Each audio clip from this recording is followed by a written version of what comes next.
বন্ধুরা তোমরা তো পটলের রেসিপি অনেক রকম খেয়েছো বন্ধুরা, ঝোল ঝাল ভাজা। একবার পটলের এই নতুন ইউনিক রেসিপিটা বানিয়ে দেখো। সম্পূর্ণ নিরামিষ একটি রেসিপি, যে কোনো নিরামিষ দিনে বানিয়ে ফেলতে পারো বন্ধুরা। এই রেসিপি মাছ মাংসের স্বাদকেও হার মানাবে। অসম্ভব লোভনীয় একটি রেসিপি, ছোট থেকে বড় সকলের খুব পছন্দ হবে। তো চলো রেসিপিটা দেখতে থাকো, আশা করছি ভালো লাগবে। রেসিপিটি বানানোর জন্য এখানে আমি 5 থেকে 6টা পটল নিয়েছি, আর পটলগুলো বড় সাইজের নিয়েছি। পটলগুলো দুটো সাইড কেটে নিয়েছি। এখন আমি পটলের উপরের আঁচটা ভালো করে চেঁচে উঠিয়ে নিচ্ছি। তোমরা চাইলে এখানে যার যেরকম পরিমাণে পটল লাগবে নিয়ে নিতে পারো। আর আগে থেকে পটলটা ধুয়ে নিয়েছিলাম। তারপর পটলটাকে এখন এই গ্রেটারে গ্রেট করে নিচ্ছি। খুব মিহি করে গ্রেট করে নিতে হবে। আর পটল আলু দুটোকেই আমি গ্রেট করে নেব। এখানে বড় সাইজের একটা আমি আলু নিয়েছি। এই আলু পটল একসঙ্গে গ্রেট করে নিচ্ছি। তারপর এইদিকে আমি গ্যাসের মধ্যে কড়া বসিয়ে দিয়েছিলাম। কড়া বসিয়ে আমি দিয়ে দিচ্ছি 2 চামচের মতো সর্ষের তেল। তেলটা ভালো করে গরম হয়ে যাওয়ার পর দিয়ে দিচ্ছি 1/2 চামচেরও কম কালো জিরে।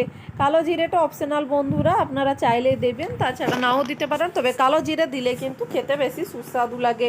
তারপর আলু আর পটলের গ্রেট করে রাখা মিশ্রণটা দিয়ে স্বাদ মতো লবণ দিয়ে ভালো করে মিশিয়ে নিতে হবে। একটু নাড়াচাড়া করে ভালো করে নাড়াচাড়া করে মিশিয়ে নিয়ে তারপর দিয়ে দিচ্ছি 1/2 চামচেরও কম জিরে গুঁড়ো। আর জিরে গুঁড়োটা দিয়ে আবারও ভালো করে মিশিয়ে নিয়ে দিয়ে দেবো 1/2 চামচের মতো হলুদ গুঁড়ো। হলুদ গুঁড়ো দিয়ে আবারও ভালো করে মিশিয়ে নিতে হবে নাড়াচাড়া করে। এইভাবে কিছুক্ষণ নাড়াচাড়া করে নিয়ে তারপর এর মধ্যে দিয়ে দিতে হবে লাল লঙ্কার গুঁড়ো। ঝালটা তোমরা তোমাদের পছন্দ মতো দিয়ে দেবে, যে যেরকম ঝাল পছন্দ করো। আমি এখানে লাল লঙ্কার গুঁড়ো দিয়েছি, তোমরা চাইলে কুচনো কাঁচা লঙ্কাও ব্যবহার করতে পারো। এইভাবে 3 থেকে 4 মিনিট এটাকে আমি রান্না করে নিয়েছি। তারপর একটা প্লেটের মধ্যে উঠিয়ে নিয়েছি। এখন এটাকে ঠান্ডা করে তার মধ্যে দিয়ে দিচ্ছি 2 থেকে 3 চামচ বেসন। বেসনটা ব্যান্ডিংয়ের জন্য দিয়ে দিচ্ছি বন্ধুরা। তোমাদের কাছে বেসন না থাকলে এর মধ্যে ময়দাও ব্যবহার করতে পারো বা কর্নফ্লাওয়ার ব্যবহার করতে পারো, তবে কর্নফ্লাওয়ারটার পরিমাপটা কিন্তু কম করে দেবে। এখন আমি এর মধ্যে ভালো করে বেসনটা দিয়ে মেখে নিচ্ছি, যাতে খুব ভালো করে মিশ্রণটা মাখা হয়ে যায়। আর আমি চামচ দিয়ে মেখে নিচ্ছিলাম, তবে চামচ দিয়ে মাখা যাবে না বন্ধুরা। এখন আমি হাত দিয়ে মেখে নিচ্ছি।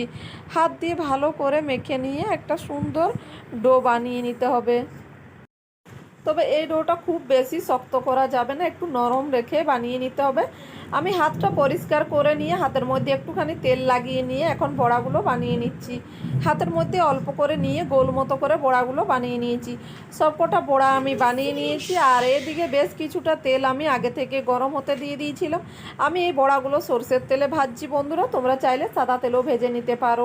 আমি একবারে সবকটা বড়া দিয়ে দিয়েছি। আর এইভাবে বড়াগুলো ভেজে নেব। প্রথমে একটা পিঠ ভালো করে লাল করে ভেজে নিয়েছি মুচমুচে, তারপর অপর পিঠটা পাল্টে ভেজে নিচ্ছি। এই বড়াগুলো কিন্তু ডাল ভাতের সঙ্গেও খাওয়া যেতে পারে বন্ধুরা, খেতে কিন্তু দুর্দান্ত লাগে এই বড়া ভাজাগুলো। বা তোমরা কিন্তু স্ন্যাক্স হিসেবেও বানিয়ে খেতে পারো এই বড়াগুলো ভাজা হয়ে গেছে। এখন আমি তেল ঝরিয়ে একটা প্লেটের মধ্যে উঠিয়ে নিচ্ছি সবকটা বড়াই। তারপর ওই তেলেই দিয়ে দেব আমি গোটা জিরে ফোড়ন দিয়ে দিয়েছি 1/2 চামচের মতো। তারপর একটা তেজপাতা আর দিয়ে দিচ্ছি আদা বাটা। এইগুলো দিয়ে তারপর দিয়ে দিচ্ছি একটা টমেটো কুচোনো আর 3 থেকে 4টে চেরা কাঁচা লঙ্কা। একটু নাড়াচাড়া করে মিশিয়ে নিয়ে দিচ্ছি 1/2 চামচের মতো হলুদ গুঁড়ো, 1/2 চামচের মতো জিরে গুঁড়ো, 1/2 চামচের মতো ধনে গুঁড়ো, আর দিয়ে দিচ্ছি কাশ্মীরি লাল লঙ্কার গুঁড়ো কালারের জন্য। এটা অপশনাল, তোমরা চাইলে দিতে পারো আবার নাও দিতে পারো। মশলাটা দিয়ে ভালো করে একটু কষিয়ে নিচ্ছি, একদম লো ফ্লেমে, যেন মশলা পুড়ে না যায়।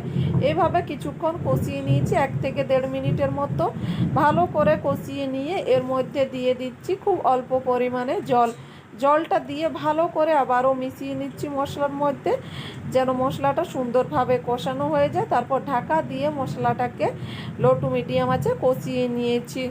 এবার আবার ঢাকা খুলে দিয়ে এটাকে নাড়াচাড়া করে মিশিয়ে নিয়ে এটাকে আবারও একটু কষিয়ে নিতে হবে। তবে এখন এর মধ্যে দিয়ে দিতে হবে স্বাদ মতো লবণটা দিয়ে আবারও একটু নাড়াচাড়া করে মিশিয়ে নিয়েছি। এইভাবে একটু আবারও 1 থেকে 1.5 মিনিট কষিয়ে নিয়েছি মশলাটাকে। তারপর দিয়ে দিচ্ছি এখানে এক গ্লাস জল, জলটা দিয়ে ভালো করে আবারও মিশিয়ে নিচ্ছি নাড়াচাড়া করে। তারপর এর মধ্যে দিয়ে দেব, যখন ঝোলটা ফুটে উঠবে তখন দিয়ে দিতে হবে ভেজে রাখা পটলের বড়াগুলো। এইভাবে পটল একবার বানিয়ে খেলে বন্ধুরা বারবার খেতে ইচ্ছে করবে। আর এই রেসিপিটা তোমরা গরম গরম ভাত রুটি দুটোতেই পরিবেশন করতে পারো, খেতে কিন্তু দুর্দান্ত লাগে। তোমরা যারা পটল পছন্দ করো না তারা একবার এইভাবে বানিয়ে খেয়ে দেখবে বন্ধুরা, মাছ মাংসের স্বাদকেও কিন্তু হার মানিয়ে দেবে এই পটলের দুর্দান্ত বড়ার রেসিপিটা। খেতে অসাধারণ লাগে। আমি পটলটা এইভাবে 3 থেকে 4 মিনিট রান্না করে নিয়েছি আবারও বড়াগুলো দিয়ে। তারপর দিয়ে দিয়েছি ওপর দিয়ে একটু গরম মশলা, আর দিয়ে দিয়েছি হাফ চামচের মতো চিনি। চিনিটা দিলে কিন্তু এর স্বাদটা আরও বেড়ে যাবে বন্ধুরা, তাই অবশ্যই এই রান্নাটার ক্ষেত্রে একটু চিনি ব্যবহার করবেন। পটলটা আমার হয়ে গেছে, আমি গ্যাস বন্ধ করে এখন একটা প্লেটের মধ্যে উঠিয়ে নিচ্ছি। তোমরা একবার হলো এই পটলের রেসিপিটা ট্রাই করে দেখবে বন্ধুরা, খেতে দুর্দান্ত লাগে। আর এই পটলের রেসিপিটা তোমাদেরকে কেমন লেগেছে অবশ্যই কমেন্ট করে জানিও। আর ভালো লাগলে চ্যানেলটি লাইক শেয়ার সাবস্ক্রাইব করতে ভুলো না। পটলের এই ভিডিওটি দেখার জন্য অনেক অনেক আপনাদেরকে ধন্যবাদ বন্ধুরা। সবাই ভালো থাকবেন, সুস্থ থাকবেন। আবার নতুন রেসিপিতে দেখা